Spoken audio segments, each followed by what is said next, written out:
Bonjour à toutes, bonjour à tous. Bienvenue au Family Business Forum organisé par La Tribune, le FBN et Family & Co.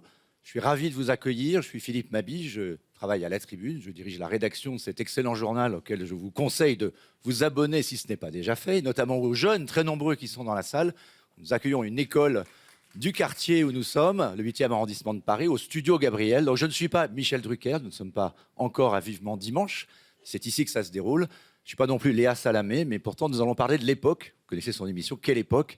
Là, quelle époque, quelles histoires de famille, quelles affaires de famille, ces entreprises familiales qui souvent passent un petit peu en dessous du radar dans les médias, dans les journaux, à tort. Nous, à La Tribune, qui sommes le journal des territoires, de l'économie dans les territoires, on s'intéresse depuis toujours, mais encore plus en ce moment, dans cette époque de transition, de mutation, à toutes ces ETI, ces 5500, peut-être 6000, on espère, peut-être un jour 10 000, on va en parler au cours de cet après-midi, entreprises qui vont créer les millions d'emplois, enfin on va en parler avec Pierre Gattaz dans un instant, le million ou les 2 millions d'emplois qui nous manquent pour atteindre le plein d'emploi. Ce n'est pas le CAC 40 qui va créer ces millions d'emplois, ce sont les PME qui deviendront grandes un jour. Bienvenue pour une après-midi de débat avec des experts, des patrons, des dirigeants, des gens qui font l'économie au quotidien.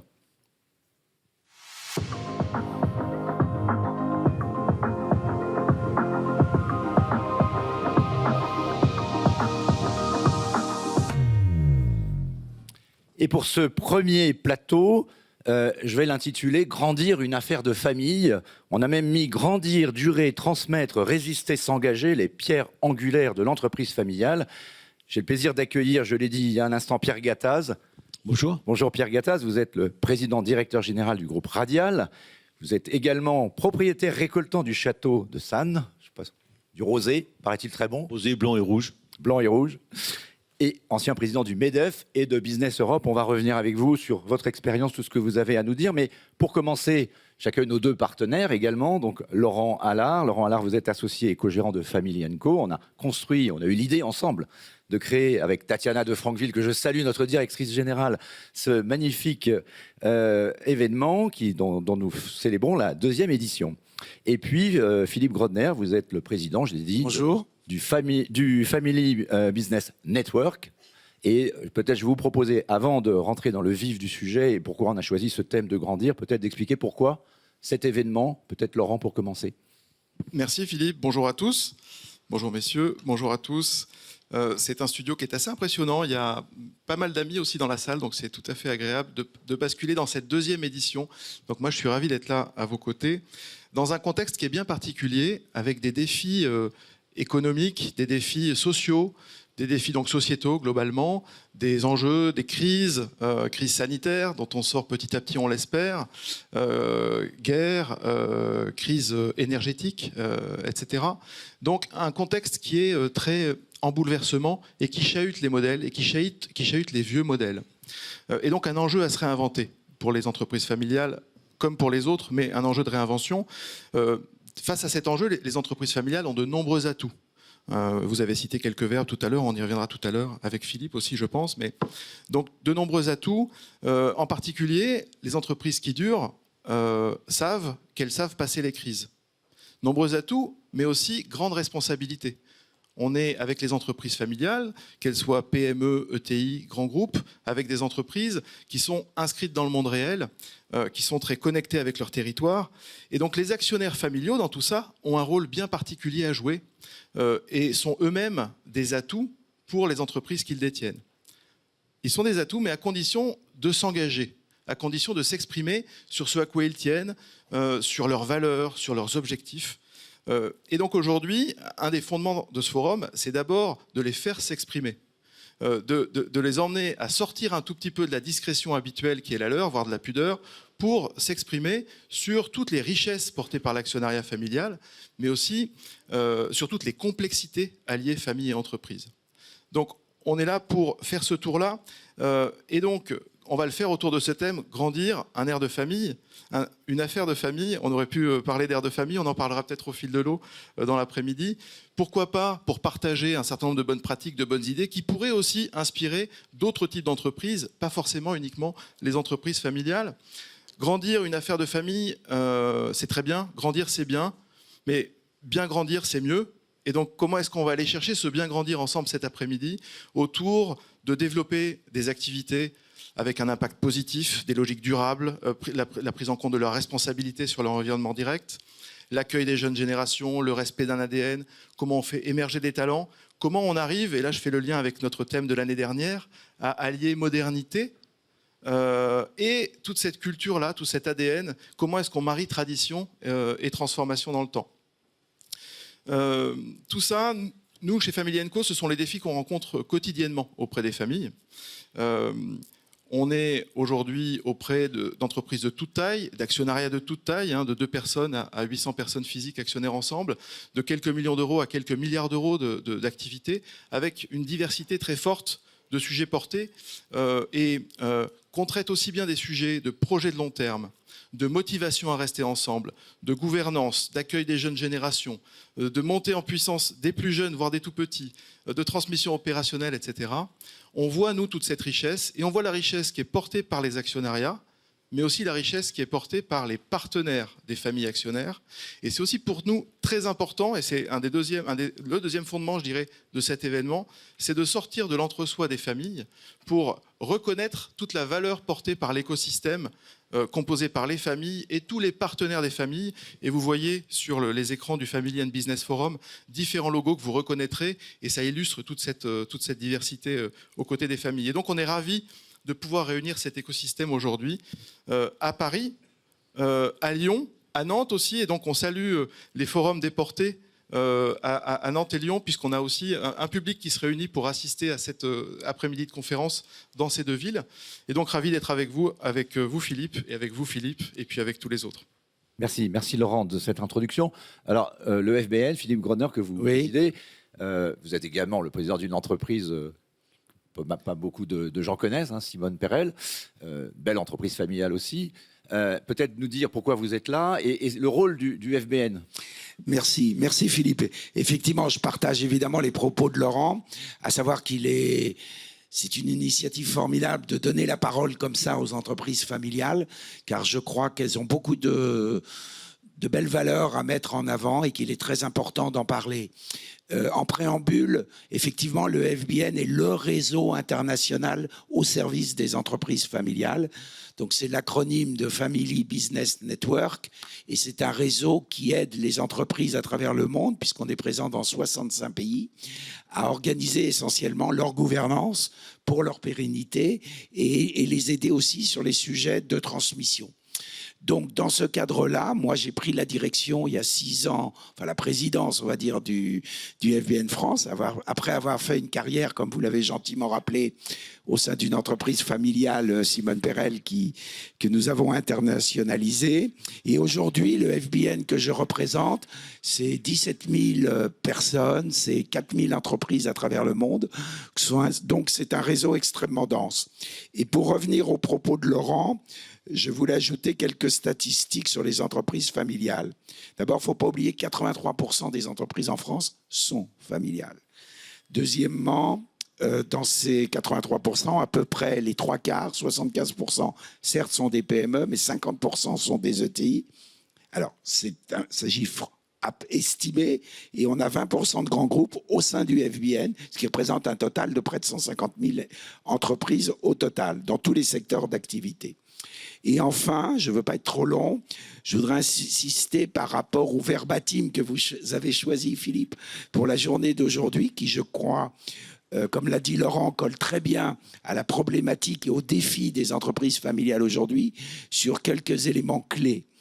D'abord, la vision à long terme, c'est une de nos caractéristiques à tous, extrêmement importante. L'entreprise familiale est faite pour durer, parce qu'elle a un actionnariat stable, parce qu'elle a déjà traversé des crises, donc vous y reviendrez dans l'après-midi dans d'autres tribunes, mais c'est déjà un facteur extrêmement important Et pour prendre le contre-pied de certaines entreprises purement financières, nous ne raisonnons pas en trimestre, mais en génération. Voilà, donc c'est vraiment tout à fait autre chose. On est là pour durer et on sait vieillir en restant jeune. Voilà, c'est une de nos caractéristiques premières. Donc cette vision à long terme, elle est essentielle. Après, d'ailleurs, au FBN, la moyenne d'âge des entreprises est de 80 ans, alors que la moyenne nationale est de 20 ans en France, pour vous donner un ratio simple. Le deuxième chose, je vais aller vite, c'est l'ancrage régional. À une époque où on parle beaucoup de revitalisation des régions, eh bien, ces entreprises familiales sont essentiellement, pour 70% d'entre elles, dans les régions. Et donc, elles participent à la vitalité des régions et il est très important de les maintenir.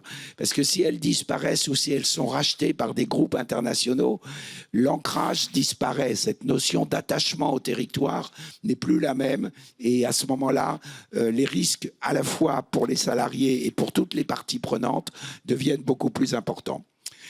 Ensuite, je mettrai en avant l'engagement. Alors, vous y reviendrez aussi cet après-midi, mais je dirais c'est dans les gènes des entreprises familiales, cette notion de valeur qu'une famille actionnaire porte et qu'elle va transmettre dans une entreprise qu'elle vit au quotidien. Et donc, c'est un engagement par rapport à toutes les parties prenantes, je viens de le dire, de l'entreprise, mais aussi un engagement, par exemple, sur, et je sais aussi que ça fera partie d'autres débats, cet après-midi, sur tout ce qu'on appelle aujourd'hui l'engagement sociétal et environnemental. Et ça, c'est très prégnant, notamment dans les jeunes générations. Et nous aurons des jeunes du FBN qui vont venir témoigner cet après-midi, et c'est très bien. Quatrième critère, la gouvernance. Nous sommes là pour ça aussi. Durer, c'est savoir s'organiser. Une famille actionnaire, si elle est mal organisée, elle ne pourra pas durer parce qu'il y aura toujours des tensions au sein du capital. Je n'ai pas le temps de développer maintenant ce point-là, mais on y reviendra. Vous y reviendrez, Philippe, mais c'est très important. Et enfin, le dernier point, c'est le sujet de la transmission et de la préparation de la transmission, car une transmission pour nous au FBN bien préparée, c'est une transmission qui prend 5 à 10 ans pour déceler les talents, pour définir dans les jeunes générations qui peut devenir actionnaire. C'est déjà un métier pour nous qu'être actionnaire et qui peut éventuellement être manager dans l'entreprise. Voilà. Merci beaucoup Philippe d'avoir donné comme ça le cadre et le menu de l'après-midi. Pierre Gattaz, quel plaisir de vous retrouver. Ça fait longtemps que je ne vous avais pas vu. Ça fait plaisir, beaucoup de titres, mais notamment parce qu'on a préparé, bien sûr, c'est-à-dire cette émission. Et on avait évoqué deux façons d'aborder le sujet. J'allais dire, on pouvait l'aborder sur un cadre macro, prendre le président du MEDEF et essayer de dire, voilà, le fameux million d'emplois que vous avez réussi. Vous avez plus le PINS, mais... Non, mais on l'a fait, le pari. Vous l'avez fait. On l'a réussi, donc... Et puis, alors, on va reparler de la macro, mais j'ai envie d'inverser l'ordre des choses, en fait, l'ordre des facteurs, et de commencer par le président de Radial, dont vous êtes devenu président à 33 ans, je crois. Oui, c'est dans des circonstances un peu particulières. J'aurais envie que vous nous racontiez en quelques mots, parce que c'est assez illustratif de cette notion de grandir. C'est-à-dire que vous avez fait grandir Radial, vous êtes arrivé dans un moment où, en fait, vous avez fait un PSE, quoi. Vous avez démarré avec un plan social, c'était pas super simple. En fait, je voulais surtout pas faire ce que faisait mon père, qui a été président du CNPF, qui a été président de Radial. Donc, j'ai fait tout pour ne pas faire comme mon père, c'est formidable. Et à 30 ans... C'est une façon de grandir. Hein. Ouais, c'est une façon de grandir. Donc, j'ai bossé chez Dinaction, j'ai repris une entreprise en difficulté qui s'appelait Fontaine Électronique, où là, j'ai été vraiment formé au métier de patron. J'avais 27 ans ou 30 ans. Et puis... il y a eu le mur de Berlin qui est tombé dans les années 92 et Radial allait moins bien. Et mon père et mon oncle ont dit, tiens, mais on est un peu perdus, etc. Et est-ce que tu voudrais pas venir ? Et c'était une opportunité pour moi. Je voulais pas forcément venir, non. Mais c'était un moment de crise. Vous avez senti un appel, quelque chose ? J'ai senti un appel. Il fallait se développer sur le marché américain. Il fallait se développer dans les télécoms. Il fallait se faire de la reprise de sociétés en difficulté. Et ben je dis, banco, j'y vais. Donc c'était une façon d'arriver un peu bisu, mais en apportant une valeur ajoutée quand même. Donc j'avais 33 ans et avec mon père qui me disait, le seul conseil que je dois te donner, c'est qu'il faut surtout pas aller sur les marchés américains parce que je connais pas. Et je me suis évertué de lui prouver qu'on pouvait réussir sur le marché américain. Et votre arrivée était un peu mouvementée quand même. Mais c'était L'entreprise, il a mouvementé fallu parce que faire une restructuration. J'ai fait un plan social malheureusement quand je suis arrivé, donc ça commençait mal, mais on l'a fait bien avec des valeurs humaines. Les syndicats ont dit vous êtes le diable. Vous êtes le diable, donc j'ai eu quelques mois difficiles, mais il a fallu le faire et l'année après ça a très bien marché et j'étais assis avec un programme de croissance et on a fait une décennie incroyable, tiré par les télécoms et tiré par le marché américain notamment. Donc là, en effet, ça a été un peu un gros bizutage. C'était plongé dans une piscine très froide, mais bon, il y a un moment, il faut y aller et c'était voilà. Alors, comme on a évoqué le sujet de la transmission, Oui, vous avez un fils qui s'appelle Guillaume. oui. Vous n'en êtes peut-être pas encore à décider, mais voilà. Est-ce que vous qui avez connu cette expérience, vous êtes jeté dans la piscine, comme vous dites, comment vous avez envie de le faire pour vous, pour votre propre famille? Alors, en fait, c'est compliqué parce que chaque cas de figure, chaque famille, chaque entreprise est un cas particulier. Moi, j'ai eu cette opportunité en 1992. Peut-être que je l'aurais pas saisi, j'aurais fait autre chose. Bon, là, je l'ai saisi, ça a fonctionné. Mon fils arrive comme un ingénieur de diversification de radial depuis un an. On va voir, il faut qu'il nage, il faut qu'il ait l'envie, il faut qu'il ait la motivation. Il a quand même le grand-père et le père au-dessus, parce que ça pèse aussi. Hein. Quand vous arrivez comme le fils ou le petit-fils, c'est compliqué. Donc il faut supporter ça. Deuxièmement, il faut qu'il s'intègre chez les clients, il faut que les clients l'acceptent, les salariés bien évidemment l'acceptent, que les fournisseurs, les stakeholders. Donc tout ça est une alchimie quelque part. Est-ce que le fait que le monde ait changé aussi, vous êtes arrivé dans une époque où on parlait peut-être pas autant de ces sujets de RSE, Alors, il faut organiser les choses peut-être différemment. Ça a changé la façon de transmettre. En fait, je crois, enfin, oui et non. Je crois que ce qu'on disait tout à l'heure, c'est que les entreprises familiales, c'est built to last en anglais. Elles sont construites pour durer. Et pour durer, vous faites attention à vos équipes, fondamentalement. Vous faites attention à l'environnement. Vous voulez être là dans 5 ans, dans 10 ans, dans 20 ans, dans 30 ans. C'est totalement différent que de gérer une boîte qu'on veut vendre dans 5 ans ou dans 3 ans. Hein. C'est deux écoles. Nous, quand une boîte familiale, on veut la transmettre, on veut qu'elle grandisse, on veut passer les crises, on la rend solide, on est très enraciné. Tout ça implique en effet que tout ce qu'on RSE, mais nous, on a toujours l'impression d'avoir fait beaucoup de RSE toute notre vie. Moi, j'ai l'impression d'avoir fait attention à mes équipes. On a fait beaucoup de programmes de qualité totale, de management participatif. C'est mes équipes qui ont défini les valeurs de Radial, la raison d'être de Radial. On est très bottom-up, comme on dit. Donc ça permet ça permet d'être fort en croissance et d'absorber des crises dures. Parce que quand vous avez une crise comme celle du Covid qu'on a pris dans la figure, l'équipage se resserre, derrière le capitaine, derrière le bateau, tout le monde est sur le pont et on passe. Quand vous traitez bien les gens dans la croissance, ça se passe bien dans la décroissance ou dans la crise. Je crois que c'est ça une entreprise familiale, c'est aussi de savoir gérer des crises avec l'équipage. Alors de temps en temps, on est obligé de faire des plans, malheureusement, mais ça j'ai toujours dit à mes équipes, je ne peux pas vous garantir l'emploi à vie, je vous garantis une employabilité. Quand vous rentrez à Radial, je vais vous former par tous les moyens pour que vous soyez plus fort au bout d'1 an, 2 ans, 3 ans, 5 ans. De telle façon à ce qu'il y ait un problème de marché, etc., vous retrouviez très vite du boulot. C'est ça mon ambition pour mes équipes. Donc voilà, donc en effet, on est très RSE, je crois, dans les boîtes familiales et l'environnement, la planète, on fait très attention parce que quand vous êtes là pour durer, moi j'ai 3 usines en Isère, à Voiron, Voray, puis le Dabo, une dans le Doubs, on n'a pas envie de polluer, on n'a pas envie de se faire rattraper par la patrouille, on a envie d'être vertueux parce que on veut pas gâcher notre réputation non plus. C'est le problème de la réputation. On le verra tout à l'heure, c'est une partie de la valeur des entreprises. C'est le propre des entreprises incarnées. C'est un mot aussi qui est important. C'est que quand une entreprise familiale, les salariés, toutes les parties prenantes savent qu'il y a une famille derrière. C'est pas un fonds d'investissement lointain à Chicago ou à Singapour. On aura des fonds d'investissement qui viendront parler tout à l'heure. J'ai rien contre, mais je voulais juste vous dire que Pierre est très important. Rajouter le chose, Pierre, je devrais vous parler de la casquette un peu plus macro après. Mais une question qu'on me pose souvent, moi, en tant que salarié, comme je vieillis un peu quand même, on me dit, quand je vois mes salariés, ils me disent, Monsieur Gattaz, vous commencez à préparer votre succession, ça les inquiète. Et en fait, je leur dis, écoutez, oui, on va le faire progressivement. effectivement. Alors, je crois qu'il faut être très souple et très agile sur les successions pour revenir à la question précédente. Ça marche, la greffe marche, il y a une motivation.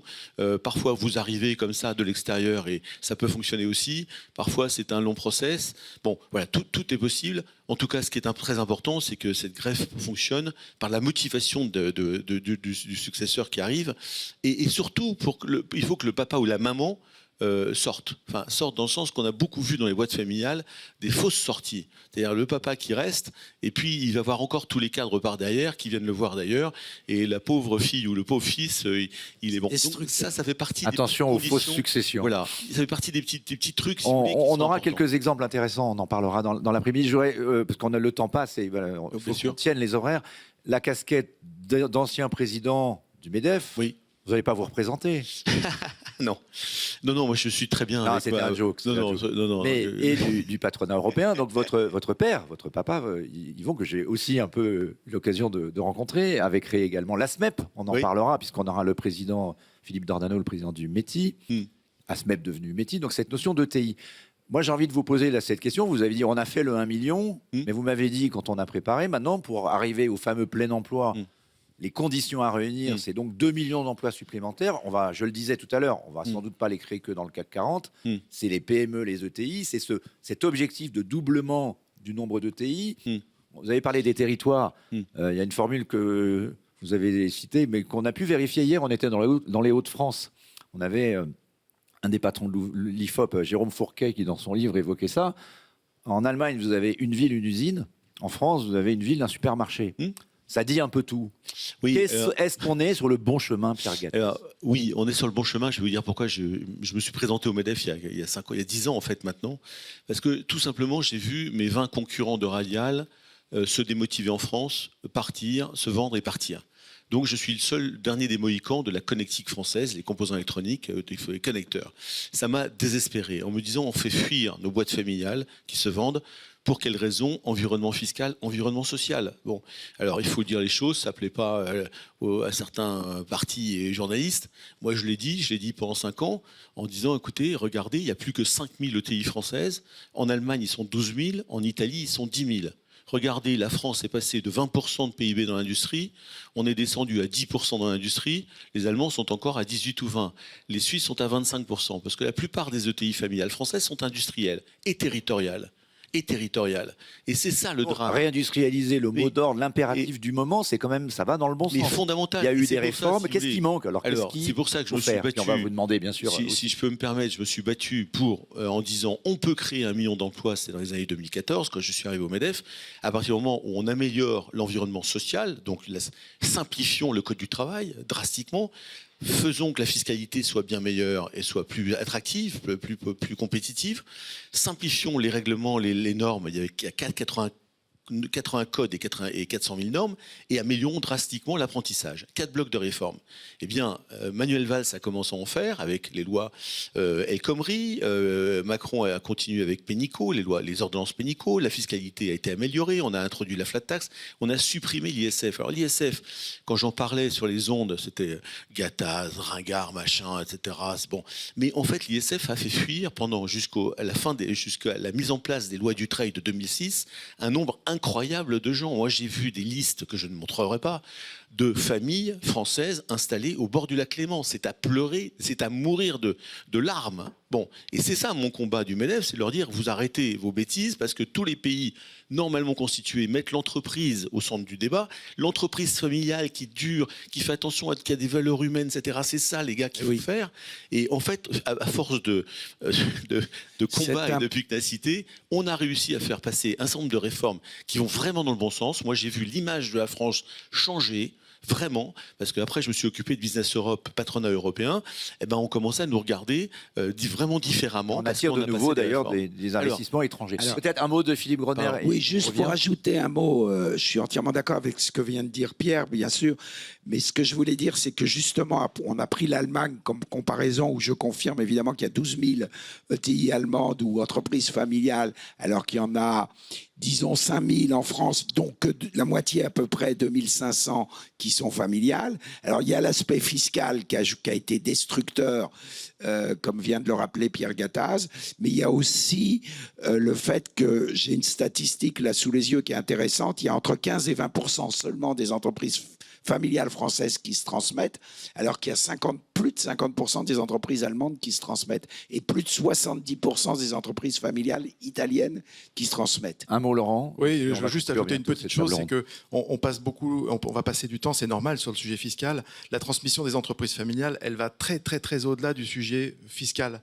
On a tout un enjeu de lien entre famille et entreprise qui est tout sauf naturel et qui doit être absolument travaillé, cultivé, pour que les jeunes petit à petit trouvent leur place dans le projet, progressent. Et c'est aussi ça la condition de la stabilisation d'un tissu économique local. Moi, Pierre Gattaz, allez-y. non, je pense que l'environnement fiscal et social qui s'est bien amélioré depuis quelques années permet maintenant d'avoir une certaine sérénité et de pouvoir se projeter. Moi, j'ai connu ces 40 piteuses, entre guillemets, où c'était, on voyait les concurrents partir, on était Oui, c'est dramatique. vrai. Et moi, j'ai eu la tentation de vendre. Pas beaucoup, mais quand vous faites un plan que ça dure 18 mois, alors que vos concurrents mettent 3 mois pour se réadapter, se réajuster, que vous êtes sous les médias, que vous êtes considéré comme un paria pendant des années, que c'est cadeau aux entreprises, cadeau aux patrons, vous vivez mal. Bon, maintenant ça a changé et heureusement et bravo. Ça a changé, mais ça a changé. on est en train, je le disais en introduction, de changer d'époque. Ce sera ma dernière question. Est-ce que vous êtes inquiet sur 2023 ?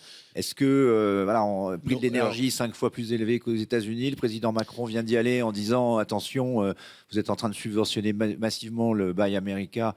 Est-ce qu'en Europe, il y a l'environnement global que vous avez cité, mais il y a quand même aussi toute cette partie-là qui ne dépend pas de nous et qui pourrait nous faire très, très mal. Oui, alors d'abord, il faut rester. Enfin, moi, je suis un indécrottable optimiste et enthousiaste, surtout sur la France maintenant que beaucoup de réformes ont été faites par rapport au tissu que je vois, que j'entends.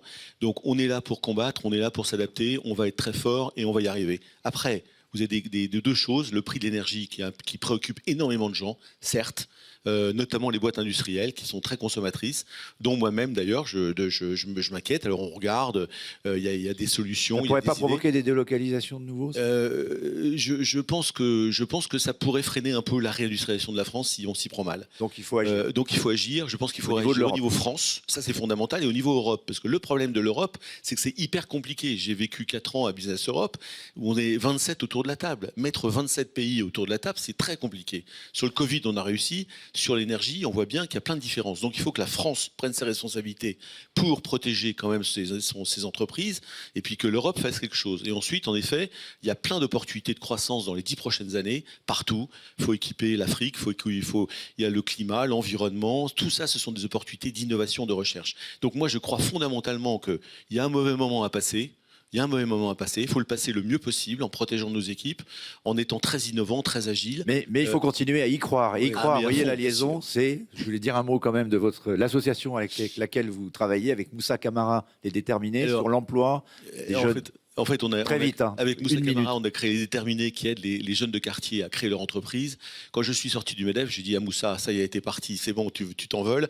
Et moi, j'ai fait la même chose. Salut Moussa Camara, qui est un bon ami de la tribune. Absolument. Et j'ai créé Y Croire pour faire la même chose dans la ruralité. Donc, j'étais souvent dans les Hauts-de-France, où je prends des chômeurs longue durée, des gens au RSA, et je les forme, en fait, à retrouver une estime d'eux-mêmes, à travailler leur projet personnel, à créer leur entreprise ou à retrouver un emploi.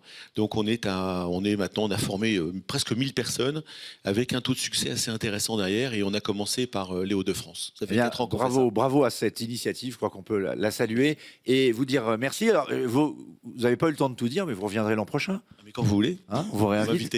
Merci Philippe Bronner, merci à Laurent Alain. On va quitter ce premier plateau et je vais passer la parole à mon collègue Denis Lafay. Merci beaucoup.